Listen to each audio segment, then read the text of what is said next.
Gaye bokk ci secrétariat exécutif national bu APR ñu ngi lay nuyu monsieur Gaye am mbégte lool nga dellusiwaat di la ziyaar itam ci àjjuma ji. waaw Fatou maa ngi lay delloo nuyoo di am mbégte vraiment di ñëw fekk si la fii. Comme ni ñu ko daan defee rek di weccoo xalaat ci actualité bi am ci réew mi. di nuyu followers yi nga xam ne yëpp ñoo ñuy suivre. te di ñaan yàlla tamit waxtaan bi ñuy def. mu doon waxtaan boo xam ne vraiment dana jëriñ askan bi yëpp. Très bien alors sa gis-gis déjà bu njëkk ci demu premier ministre ca Turquie parce que pratiquement bokk na tey ci li gën a fës ci actualité gis nañu teertu bi ñu ko teertu foofu mais li ci gën a am solo mooy peut-être li ñuy séentu ci wàllu coopération ak yokkute ci échanges commerciaux entre Turquie ak Sénégal moom mu am mbébét objectif yu yóbbu ko ci $1 milliard. waaw Fatou comme sénégalais yëpp. ni ñu ko gisee. Première image yi nga xam ni mooy consacré arrivée wu premier ministre Ousmane Sonko en Turquie. noonu laa ko vivre comme ñëpp. liñ ci gis nag mooy que ni il a été bien accueilli par les Turcs. Notamment par le gouvernement turc, le premier ministre turc. Ensuite il a été reçu par Erdogan. Naturellement c'est comme ça que ça se passe pour toute visite bu nga xam ni yëpp visite normale la boo xam ni chef de gouvernement wu réew bu mel ni Sénégal nga xam ni daanaka mën naa wax ni Turquie genn wàllu suñu coopération internationale yëpp li ci ëpp ak ci wàllu réalisation yi fi am ci réew mi yëpp diggante Sénégal ak Turquie moom yaakaar naa ni kenn du ko naatable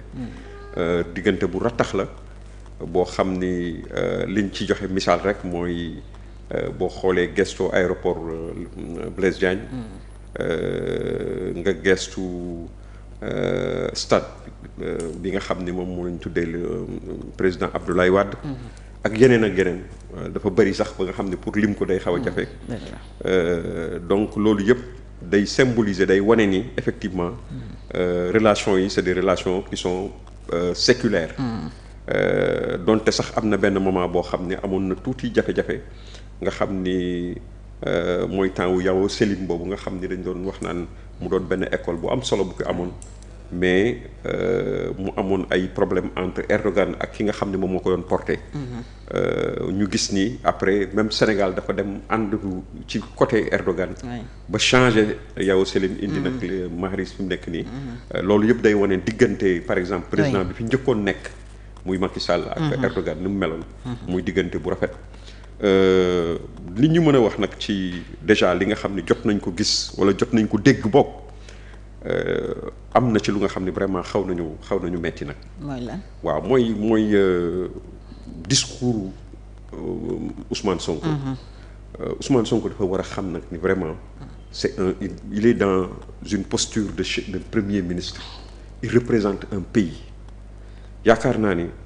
dem ba ci lu mel ni Turquie toog janoog àddina yépp di wax ay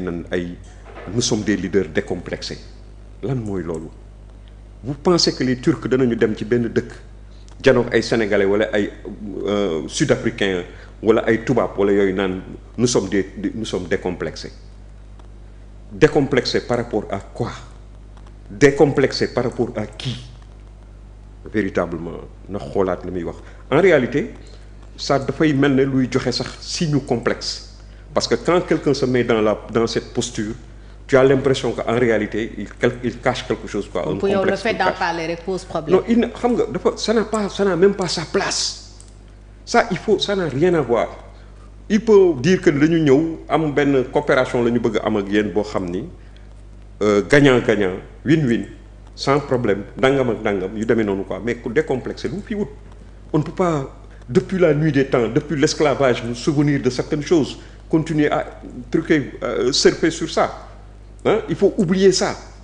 loolu on a été victime de certaines injustices ça ne veut pas dire que nous soyons complexés nous ne sommes pas complexés xam nga tu n'as pas besoin de le dire le tigre ne chante pas sa tigritude dirait Soyinka véritablement c'est dommage ensuite avec tout ça il veut montrer une certaine certainement li mu bëgg wane mooy nu ñu koy waxeeti souveraineté ak yu demee noonu alors que boo gisee liiree man j'ai lu benn xaw ma kooku sax tax c'est de lui ou pas mais c'est un peu paradoxal. Quand lui il nous fait comprendre que moom il vient pour demande avec insistance l'appui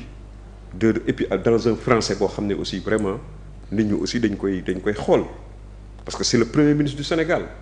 am na lu nga xam ne même bu fekkee mën de sur le plan oral da ngay am ay difficultés da ngay bind wala mu am ñu la bindal mais ni mu ko waxee tubaab bi dafa xaw a dafay c'est boiteux xam nga ba pare boole ci encore daanaka di saraxu parce que boo demee ba naan nous demandons avec insistance mooy ngir yàlla quand tu demandes avec insistance. accompagnement wu Turquie ci jamono yu difficile yi. il dit que ci jamono yu difficile yi hérité ci régime mu Macky Sall. non loolu xam nga lu ñu hérité ci affaire Macky Sall la mu ca hérité leer na léegi nii moom ba mu taxawee rek janook àddina yépp alors que le FMI lui demande jusqu'à présent la preuve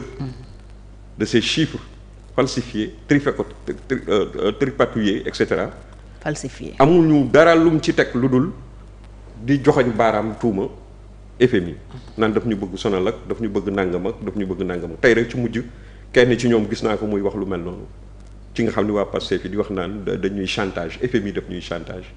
loolu moo lay wan ne la ils n'ont pas de réponse par rapport à cette interpellation du FMI. Le FMI n'a pas d'état d'âme. Le FMI c'est un organisme la bu nga xam ne àddina si yëpp la fi nekkal n'est-ce pas di jàppale état yi nga xam ni dañ ko soxla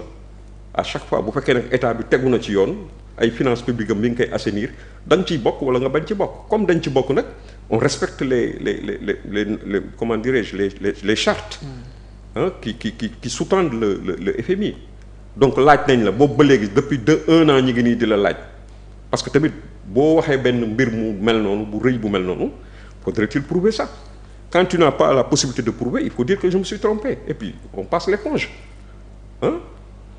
loolu la quoi. alors pour génnee ñu ci jafe-jafe yi ñu ne ñoom gouvernement wu la régime wu Macky Sall moo ñu ci dugal moom la ñu doonee ci moom tëgg nañu plan de redressement économique bi seen parti gontu démb mën naa wax xotti ko traite wax ni du plan bu baax du plan de redressement mais plan de régression la fan ngeen teg ne plan bi baaxul. waaw fi ñu ko teg déjà foog naa ni benn mbir rek laa la ciy wax muy firnde bu nga xam ni nit ku nga xam ni yàlla may na la xel sa xel soxlawul sax muy nàcc mais na doon rek nit ku cohérent mooy ni ci recyclage d'actifs yi comme ni ko yum waxee dañu gis ni ci page bi nga xam ne mooy ña fa joxe ñetti chiffres yoo xam ne benn nuróowu ceeg moromam ci recyclage d'actifs yi bu njëkk bi ci page 26 la wax ni mi ngi toll ci 1124 milliards beneen bi ñu dem ci page 17 mu ni recyclage d'actifs bi mi ngi toll ci 1091 milliards mu demaat à 1h33 de son discours 33 minutes de son discours il déclare que 1519 milliards la déjà loolu rek